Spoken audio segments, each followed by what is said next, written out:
Assalamualaikum warahmatullahi wabarakatuh. Pagi ini kita akan melakukan pemupukan susulan kedua ya. Jadi kita melakukan pemupukan gejik pada tanaman melon umur 8 HST.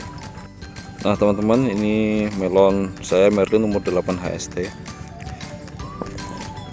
Seperti ini nampakannya. Nah ini pada umur 5 HST sudah kita lakukan pemupukan susulan pertama, yaitu dengan pengakuan kocor. Jadi pupuk menggunakan Ultradap dan KE3 merah hanya sebagai pemancing ya. Setelah itu hari ini kita lakukan pemupukan gejik pada umur 8 HST. Setelah itu nanti yang kedua pada umur 30 sampai 35 HST.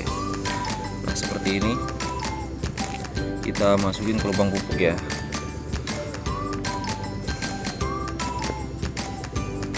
Pupuk apa saja yang saya gunakan, yaitu adalah kita pakai 3 jenis pupuk. Nah, 3 jenis pupuk itu apa saja ini teman. Jadi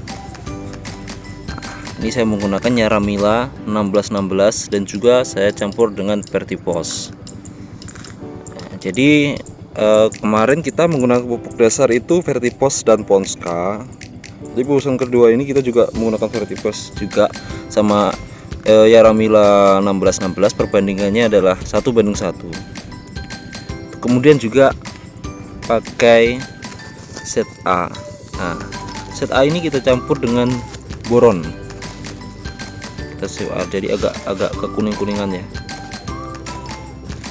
Kita tahu bahwa kebutuhan utama pada tanaman melon pada fase vegetatif adalah unsur N yang banyak, tapi juga harus berimbang, tetapi N itu harus lebih banyak ya. Kenapa saya tetap menggunakan Vertipos lagi yang kedua?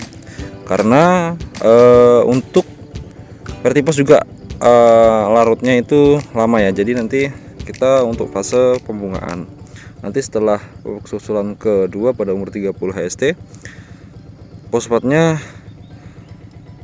sudah tidak kita pakai.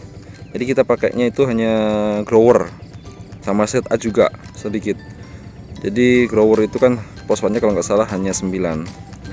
Jadi pentingnya fosfat itu pada fase vegetatif dan fase pembungaan. Oleh karena itu kenapa kita menggunakan pupuk Vertipos.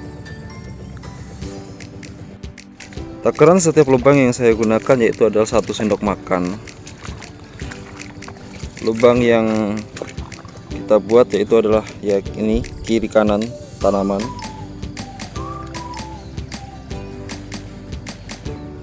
Kalau saya pribadi, menurut saya daripada pemupukan kocor lebih enak juga dan lebih bagus. Jadi hara itu banyak tersimpan di tanah dengan sistem gejik seperti ini. Memang kalau dari segi biaya dia lebih banyak.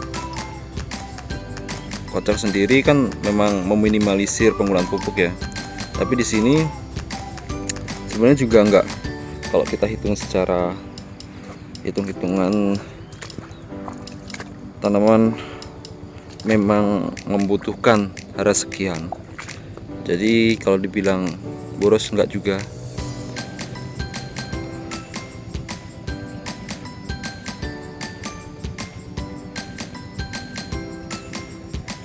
Jadi pemupukan kita hanya 2 kali gejik ya,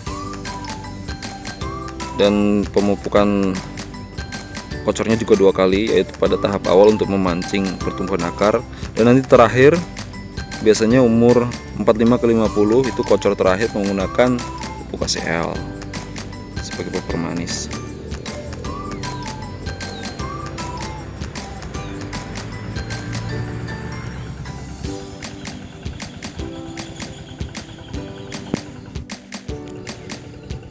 Pemupukan secara gejik dimana juga menurut saya lebih efisien. Karena apa? Misal kalau kita lahannya itu besar, jadi masa kita harus setiap hari ngangkat kempu untuk mengocor. Kalau di tempat saya untuk lahan-lahan besar, kocoran itu biasanya hanya 1-2 kali, habis itu kita gejik di bawah pohon seperti itu. Pupuk juga lebih awet kalau kita gejik itu. kebutuhan unsur hara yang dia dibutuhkan oleh tanaman bisa cepat tersedia. Beda cerita kalau kita menggunakan kocor, pupuk cepat terserap dan cepat hilang. Jadi saat dibutuhkan kadang tanaman itu telat, seperti itu. Ya mungkin ini bisa jadi rekomendasi buat teman-teman petani melon dengan sistem pemupukan seperti yang saya aplikasikan.